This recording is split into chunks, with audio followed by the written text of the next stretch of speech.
bimbingan kelompok pada pagi hari ini. Saya mengucapkan banyak terima kasih telah menyempatkan hadir pada pagi hari ini. Baik, sebelum kita melaksanakan sesi bimbingan kelompok, alangkah baiknya kita berdoa terlebih dahulu agar semuanya diberikan kemudahan dan kelancaran. Baiklah, langsung saja saya pimpin doanya. Berdoa menurut kepercayaan agamanya masing-masing. Berdoa dimulai.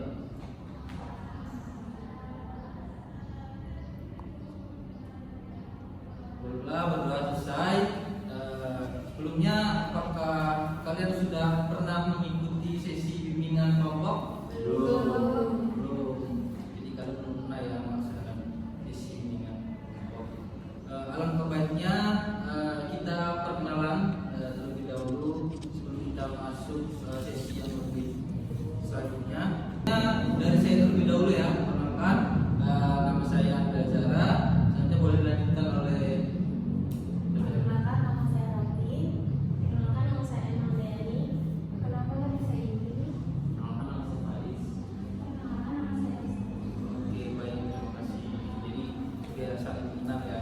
selanjutnya. Di sini saya akan menjelaskan mengenai layanan bimbingan kelompok. Jadi kalian belum mengetahui ya, belum pernah mengikuti dalam sesi bimbingan kelompok. Di sini saya akan menjelaskan terlebih dahulu pengertian dari layanan bimbingan kelompok, yang dimana itu merupakan suatu cara memberikan bantuan bimbingan kepada individu atau kelompok melalui kegiatan kelompok, yang dimana layanan bimbingan kelompok ini merupakan layanan yang diselenggarakan oleh seorang konselor atau guru bimbing terhadap sekelompok peserta didik ataupun siswa, yang untuk dimana guna memberikan bantuan bimbingan melalui kegiatan kelompok. Selanjutnya, di sini saya juga akan menjelaskan mengenai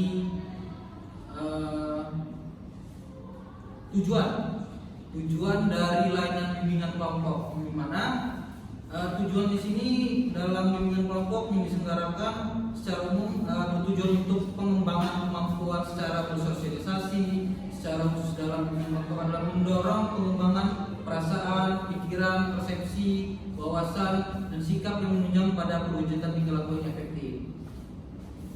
Dan adapun tujuan bimbingan konseling menurut Praitno yaitu mampu berbicara di depan banyak orang. Yang kedua, mampu mengeluarkan pendapat, ide, dan saran, tanggapan, dan lain sebagainya. Yang ketiga itu belajar menghargai pendapat orang lain. Yang keempat, bertanggung jawab atas pendapat yang dikemukakan. Yang kelima, mampu mengendalikan diri dalam menahan emosi. Yang keenam, dapat bertenggang rasa. Yang ketujuh, menjadi akrab. Yang kedelapan, akan membahas masalah topik-topik yang akan kita bahas. Dan yang kesembilan, kita saling membantu dalam memecahkan masalah atau terhadap bimbingan-bimbingan dari materi yang akan nanti kita bahas. Oke, selanjutnya yang dimana tata cara dalam pelaksanaan bimbingan kelompok pada pagi hari ini, kita akan melaksanakan sesi bimbingan kelompok kurang lebih, kita sepakati bersama ya, kita melakukan sesi bimbingan kelompok kurang lebih 45 menit. Bagaimana? Apakah setuju semua? Oke. Dari penjelasan yang telah saya sampaikan tadi, di sini juga ada standar kompetensi yang akan kita bahas pada bimbingan kelompok, yaitu tentang keterampilan pembinaan karakter dalam sesuai dengan kaidah Islam.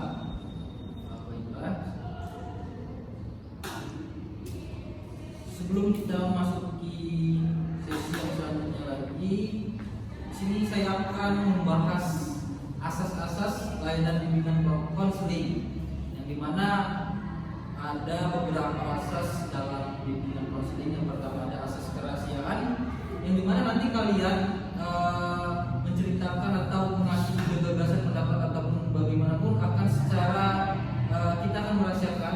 Jadi kita doang tahu di sini dalam ruangan ini. Yang kedua itu ada asas keterbukaan, yang dimana semua saudara-saudara di sini bebas terbuka dalam mengeluarkan pendapat, ide, gagasan, saran, dan lain sebagainya. Yang ketiga ada asas kesukarelaan, di mana nanti semua anggota atau saudara dapat menampilkan diri secara spontan tanpa disuruh, secara sukarela dan tidak boleh malu-malu ya, dan tidak dipaksa oleh pihak manapun. Selanjutnya di sini saya akan membagikan materi yang akan kita bahas pada pagi hari ini, yaitu mengenai pembinaan karakter yang sesuai dengan kaidah Islam. Jelas akan saya bagikan ke dalam menu yang telah saya buat ya sebelumnya. Baiklah, di sini kita akan membahas bagaimana sih pembinaan karakter yang sesuai dengan kaidah Islam dalam kehidupan sehari-hari. Baiklah, di sini yang pertama adalah pengertian karakter, kejujuran, takwa, kesabaran, dan kasih sayang.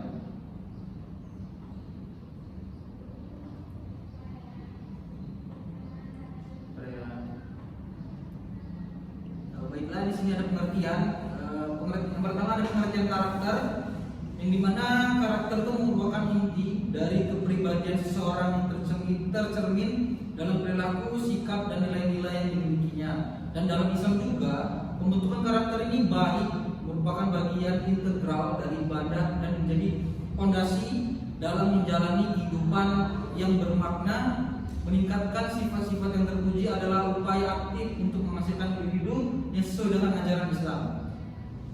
Yang kedua, yaitu ada kejujuran, yang dimana kejujuran ini adalah salah satu aspek moral yang dihargai dalam kaidah Islam, dan kejujuran juga yang dapat diartikan sebagai perilaku yang mencerminkan kesesuaian antara hati atau pikiran dan perkataan. Kenyataan kejujuran yang berperan penting dalam mengembangkan karakter yang baik serta merupakan konsekuensi logis dari keberadaan seseorang sebagai makhluk sosial dan budaya. Dan kejujuran juga dalam Islam itu dapat dari berbagai aspek. Yang pertama yaitu ada aspek ikhlas, di mana kejujuran adalah perilaku yang lurus hati, ikhlas, tidak berbohong ataupun curang. Yang kedua ada sikap setia, di mana kejujuran adalah sikap yang setia, adil, tulus, dan dapat dipercaya.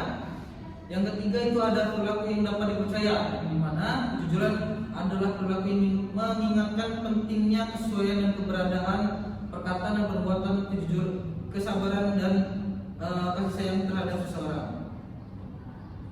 Baiklah, selanjutnya yaitu ada tentang kesabaran, yang dimana kesabaran yaitu adalah sebuah perilaku yang mencerminkan kesesuaian antara hati atau pikiran dan perkataan dengan kenyataan. Yang selanjutnya ada kasih sayang, yang dimana kasih sayang ini merupakan perilaku yang mencerminkan cinta dan perhatian yang tinggi terhadap sesama manusia. Baiklah, itu beberapa sedikit pengertian mengenai karakter, kejujuran, takwa, kesabaran, dan kasih sayang. Selanjutnya ada sifat-sifat terpuji dalam Islam. Bisa dilihat di PPT yang sudah saya share di grup. Itu ada beberapa sifat ya terpuji yang diputuskan dari sumber-sumber yang dijelaskan. Pertama ada terikat dengan ajaran Islam. Selanjutnya ada sikap hormat kepada teman dan sahabat. Ketika ada perbuatan dan tingkah laku yang baik, karena tadi telah dijelaskan akhlak adalah sikap melahirkan perbuatan dan tingkah laku manusia, di mana akhlak terpuji adalah segala macam sikap dan tingkah laku yang baik. Selanjutnya ada sikap yang tumbuh karena keinsyafan, yang dimana sikap yang tumbuh karena keinsyafan bahwa segala kemuliaan hanya milik Allah Subhanahu wa taala dan sifat terpuji yang menjadi ciri kemampuan berpikir. Selanjutnya dapat dipercaya, di mana salah satu konsekuensi iman adalah sikap yang dapat dipercaya. Selanjutnya ada kepribadian murid, yang dimana membentuk kepribadian melalui sifat-sifat terpuji dalam ajaran Islam dalam berpengaruh terhadap peningkatan prestasi belajar. Selanjutnya ada sifat-sifat terpuji dalam Islam merupakan sifat-sifat yang harus dimiliki oleh setiap individu, yang mana akan membantu mereka menjadi yang lebih baik dan beriman. Baiklah, selanjutnya ada materi tentang strategi dalam membentuk sifat karakter sesuai dengan kaidah Islam. Baiklah, yang pertama ada metode dalam menumbuhkan kesadaran, yang dimana kesadaran ini untuk berbuat baik, yang dimana mengajarkan siswa tentang nilai-nilai yang baik yang diingatkan dalam ajaran Islam seperti kasih sayang, adil, kejujuran, dan kebersihan. Selanjutnya mengenai tentang urgensi pendidikan karakter, yang dimana Dan di sini membangun kesadaran siswa tentang pentingnya pendidikan karakter dan kesadaran yang dibutuhkan untuk menjadi individu yang baik dan beriman. Yang selanjutnya ada kita mengimplementasikan dalam kegiatan keagamaan di sekolah, yang dimana untuk memperjelas dan mengembangkan kegiatan keagamaan yang sesuai dengan ajaran Islam seperti berdoa, baca Al-Quran, mengajar tentang akhlak dan tingkah laku yang diingatkan dalam ajaran Islam. Selanjutnya kita pembinaan karakter melalui kegiatan ekstrakurikuler, di mana ekstrakurikuler mengadakan kegiatan yang berorientasi pada pengembangan karakter sesuai dengan nilai-nilai Islam seperti pengajian, pramuka ataupun kegiatan sosial lainnya.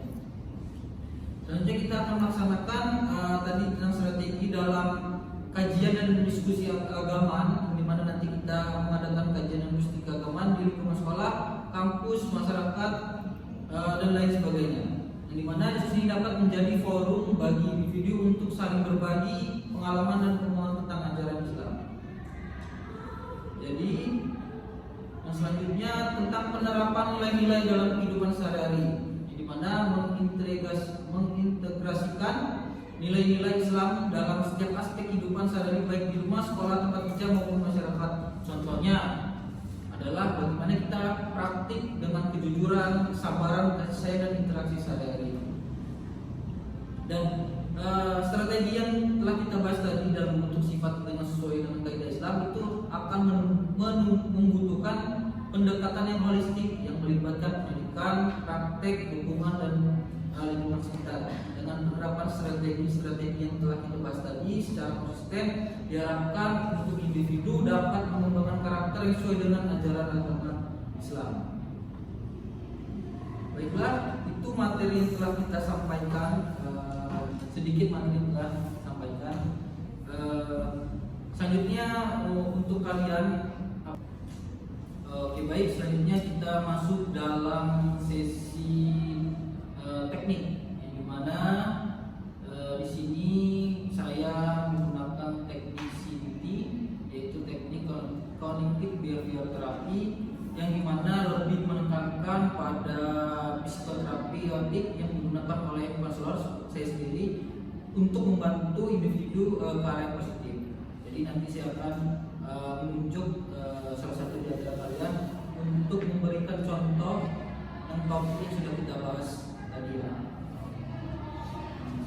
Selanjutnya sebelum kita masuk ke jawab, saya akan menunjuk ya, apakah sudah bersedia untuk ya. Oke. Di sini saya akan menunjuk salah satu dari kalian untuk memberikan contoh dari topik kita belakang. Baik. Oke, saya menunjuk saudara Desta, silakan memberikan contoh. Baik Pak, di sini saya mengambil contoh dari kepatuhan dan takwa ya. Oke, kepatuhan itu sendiri adalah kepatuhan terhadap ajaran Islam dan kesadaran akan Allah.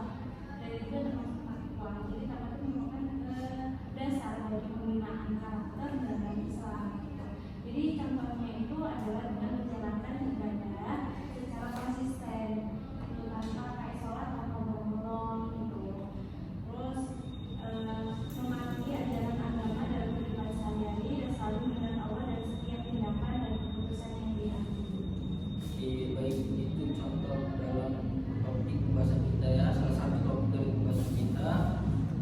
Salah satu juga dalam teknik CBT ya yang saya gunakan untuk contohnya seperti itu. Yang selanjutnya saya akan membuka buat teman-teman sekalian dalam sesi ini, yaitu sesi tanya jawab. Untuk kalian apabila kurang mengerti mengenai materi yang sudah saya sampaikan, apakah ada yang ingin ditanyakan juga kepada saya, silakan buat teman-teman sekalian, apakah ada yang ditanyakan ataupun ingin bertanya. Oke baik, saudara Rati, silakan bertanya. Kita kembali tentang pembinaan karakter sesuai dengan kaidah Islam. Karena dengan agama, kejujuran, takwa, kesabaran dan iman. Dari sekian banyaknya karakter dalam kaidah ini, ketika dalam salah satu itu tidak berjalan sesuai dengan tadi bagaimana? Kalau tidak berjalan dengan baik ya, tindakan maksudnya ini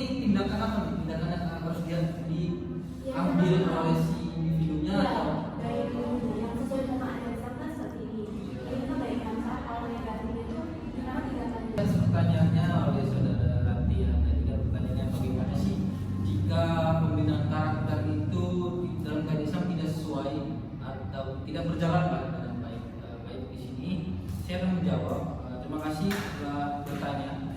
Saya apresiasi terhadap perhatian telah berani untuk bertanya.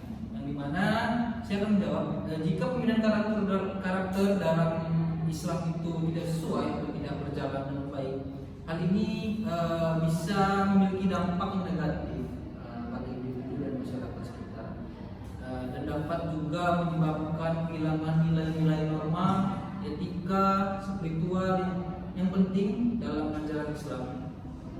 Yang mana kita sebagai konselor juga itu penting untuk memperbaiki dan memperkuat upaya pembinaan karakter agar sesuai dengan ajaran Islam untuk menciptakan individu yang bermoral, bertanggung jawab dan berkontribusi positif pada masyarakat sekitar. Yang dimana hal ini dapat dilakukan melalui pendidikan agama, saling terbukanya forum diskusi mengenai adanya yang berdasarkan nilai-nilai Islam dalam pembinaan, seperti pembinaan dari masyarakat, keluarga dan lain sebagainya, seperti itu. Cukup. Oke, baik. Gimana teman-teman, masih semangat? Oke.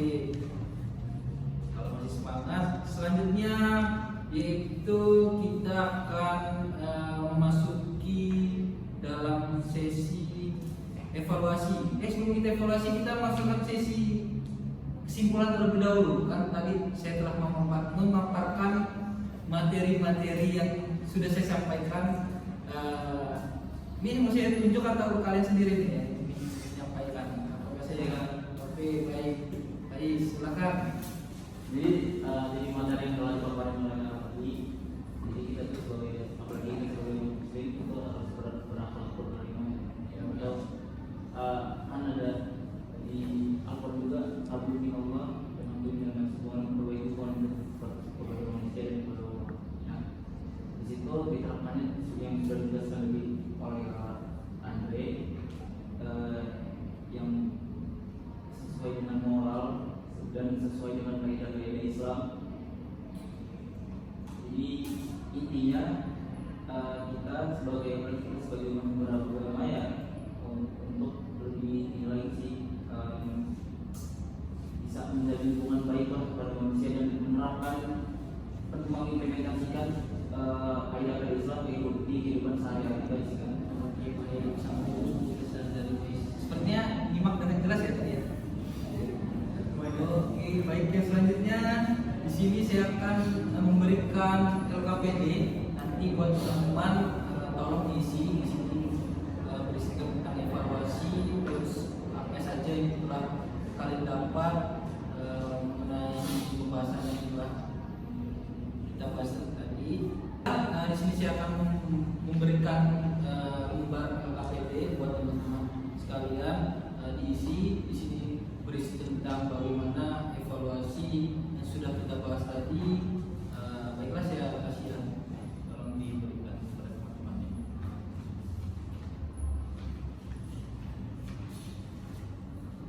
Yang selanjutnya, bagaimana kesan dan pesan kalian mengikuti sesi bimbingan kelompok pada hari ini? Apakah ada kesan dan pesan yang menarik buat saya, teman-teman sekalian? Bagaimana, seru Pak? Ada? Alhamdulillah seru ya. Baik, kalau pesan-pesan yang seru. Selanjutnya, sebelum kita mengakhiri sesi bimbingan kelompok pada kali ini, saya mohon maaf apabila ada kata-kata yang salah. Baiklah, saya akhiri saja. Sebelum kita akhiri, alangkah baiknya kita menutup dengan berdoa, karena kita dimulai dengan berdoa, kita tutup dengan berdoa. Berdoa dengan kepercayaan agama masing-masing dimulai.